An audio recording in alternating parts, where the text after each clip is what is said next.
તો આપણે પાર્ટ 1 માં જે વાત કરી હતી ત્યાં સુધીમાં આપણે વિઝિબિલિટીમાં પહોંચ્યા હતા. વિઝિબિલિટી રાખ્યા પછી આપણો સમય છે આપણે કેવી રીતે બચાવી શકીએ, અને હવે આપણે જે શીખવાનું છે એમાં હોરિઝોન્ટલ લાઈન છે, ટ્રેન્ડ લાઈન છે, કે બધું કેવી રીતે મૂકવું, એ મૂકવા માટે કઈ કઈ ટાઈપની આપણે તૈયારીઓ રાખવી પડે એ બધું આપણે શીખીએ.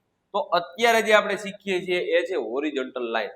આ હોરિઝોન્ટલ લાઈન નું મહત્વ તમને સમજાવી દો. હોરિઝોન્ટલ લાઈન સપોર્ટ અને રેઝિસ્ટન્સ ડ્રો કરવા માટે થાય છે, જેમાં આપણે એના પર ક્લિક કરીએ, પેન ઉપર ક્લિક કર્યા પછી હોરિઝોન્ટલ લાઈનમાં જવાનું. ત્યાં ગયા પછી આ ટાઈપનું એક ક્રોસ પેલું કર્સર આવશે, એમાં તમારે લાઈન ક્યાં મૂકવી છે એ લાઈન તમે મૂકી શકો છો. દાખલા તરીકે તમને એમ લાગે છે કે ભાઈ આપણા માટે આ રેઝિસ્ટન્સ લેવલ છે, તો આપણે ત્યાં લાઈન મૂકવી છે. આ લાઈન મુકાઈ ગઈ. મૂક્યા પછી એમ લાગે છે કે આ બરાબર નથી, કદાચ આમાં તમારે થોડું પ્લસ માઇનસ ઉપર નીચે કરવું હોય તો તમે આવી રીતે એના પર ક્લિક રાખી અને કરશો એટલે આ મૂકી જાય. બરાબર, હજી આ મૂવ થઈ શકે કારણ કે આ બ્લુ પોઈન્ટ છે ગયો નથી. સાઈડમાં તમે ક્લિક કરશો ને પછી બ્લુ પોઈન્ટ નીકળશે.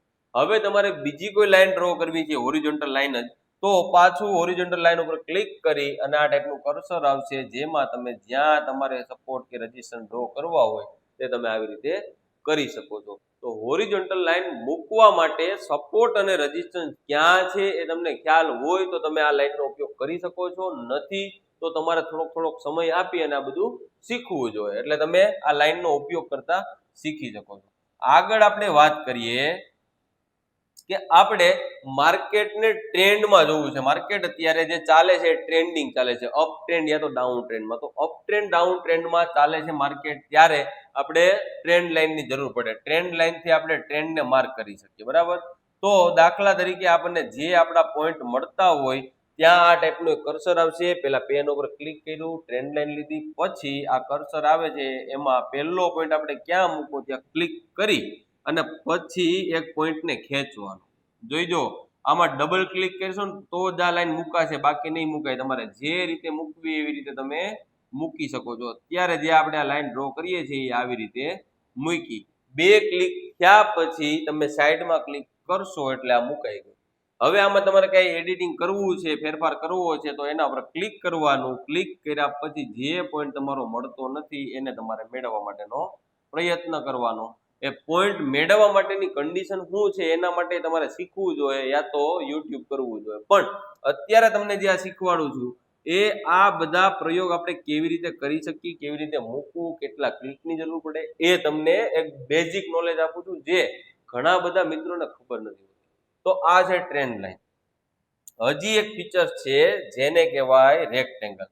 આ રેક્ટેંગલ ઉપર ક્લિક કરી અને રેક્ટેંગલ મૂકવું છે તો પેન ઉપર ક્લિક કર્યું, રેક્ટેંગલ લીધું, રેક્ટેંગલ મૂક્યા પછી એને ક્યાં મૂકવું છે પોઈન્ટ આપણે નક્કી કરવાના, અને પછી આવી રીતે ક્લિક કરી અને જે બાજુ આપણે ખેંચવું એ બાજુ ખેંચી શકીએ. ઉપર નીચે, માનો કે હાવ એકદમ ચોરસ રાખવું છે યા તો લંબચોરસ રાખવું છે તો એવી રીતે આપણે એને રાખી શકીએ. હવે અહીંયા ક્લિક કરશું એટલે આપણું આ બોક્સ છે અત્યારે રેક્ટેંગલ છે એ મુકાઈ ગયું. હવે આમાં કઈ પ્લસ માઇનસ કરવું છે તો તમે આ પોઈન્ટ ઉપર ક્લિક કરી અને એને ઉપર નીચે કરી શકો છો. હવે માનો કે આને થોડુંક હજી લંબાઈ વધારવી છે તો પછી અહીંયા ક્લિક કરીને તમે એની લંબાઈ પણ વધારી શકો છો. એટલે આ રીતે રેક્ટેંગલ મૂકી શકાય છે. હવે આપણે આગળ સમજીએ રેક્ટેંગલ પછી આવશે ચેનલ. તો ચેનલ મૂકવા માટે પેરેલલ ચેનલ, પેન ઉપર ક્લિક કરવાનું, આગળ પેરેલલ ચેનલ લખાઈને આવશે એના ઉપર ક્લિક કરશો એટલે આ ટાઈપનું પાછું કર્સર આવશે. એમાં તમારે ચેનલ ક્યાં મૂકવી છે એ પોઈન્ટ તમારે નક્કી કરવાના. ઉપરનો પોઈન્ટ નક્કી કરો છો તો ઉપરના પોઈન્ટ થી તમારે બાજુનો જે બીજો કયો પોઈન્ટ સિલેક્ટ કરવો છે ત્યાં સુધી તમારે આ પોઈન્ટને ખેંચતું જવાનું. માનો કે તમે આ પોઈન્ટ લીધો અત્યારે અહીંયા જે દેખાય છે તો આ પોઈન્ટ ઉપર ક્લિક કરી અને પછી એને ઉપર કે નીચે ખેંચવાની. આવી રીતે જો આ રીતે ખેંચશો ને એટલે તમને એના જે ક્રાઇટેરિયા છે એ બતાવશે કે નીચેના જે છેડા છે એ પ્રોપર મળે છે, નથી મળતા, એને મેળવવા માટે શું કરવું.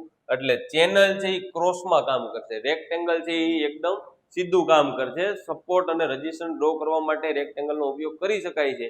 એવી રીતે ટ્રેન્ડને માર્ક કરવા માટે ટ્રેન્ડ લાઇનનો ઉપયોગ કરવામાં આવે છે.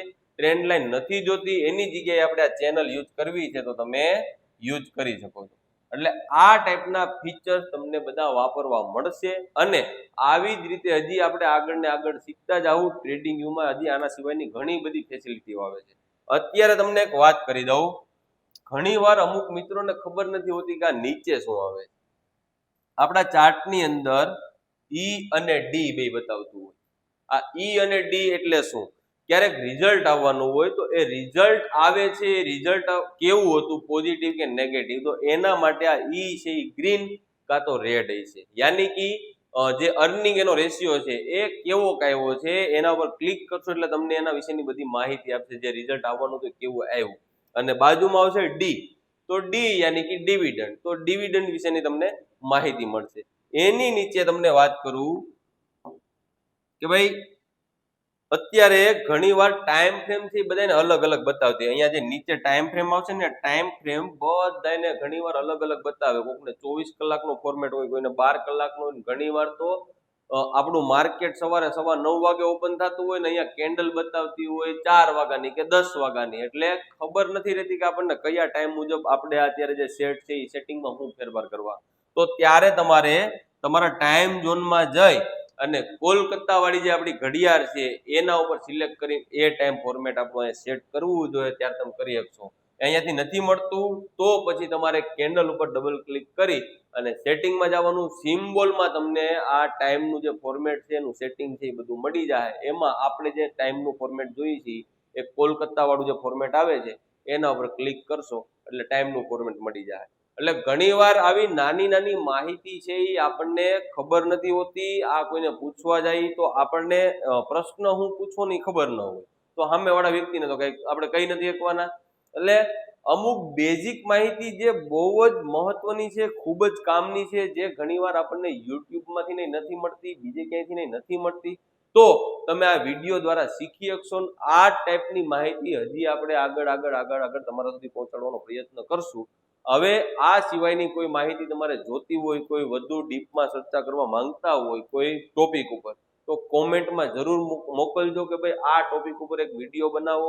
શક્ય છે ફ્રી ટાઈમની અંદર તમને વિડીયો બનાવીને આપવામાં આવશે. હવે મિત્રો, જે ચેનલ આપણી છે સાંખટ બુલ્સ, એની અંદર તમને આ બધી માહિતીઓ આપવાનો આપણો ઉદ્દેશ્ય એવો છે કે નોર્મલ વ્યક્તિ જે માર્કેટમાં નવા છે અને આ બધું શીખવા માટે એની પાસે ટાઈમ પણ નથી, યુટ્યુબ કરે છે, અલગ અલગ લોકોનું કેટલું બધું જ્ઞાન આવે છે, તો તમને જો આ મેથડ સમજવાની અને શીખવાની મજા આવતી હોય, ફાવતી હોય, તો તમે તમારા એવા મિત્રો સુધી પહોંચાડજો. એ જે એને કામ નહીં આવે તો એના કોઈ મિત્રોને મોકલશે જે માર્કેટમાં નવા છે. એટલે આવી બધી બેઝિક માહિતી એના સુધી પહોંચાડવાનો પ્રયત્ન કરો અને આગળ વધતા રહ્યો. અને આપણી આ ચેનલને સબસ્ક્રાઇબ કરી લેજો, શેર કરજો. થેન્ક યુ, ધન્યવાદ.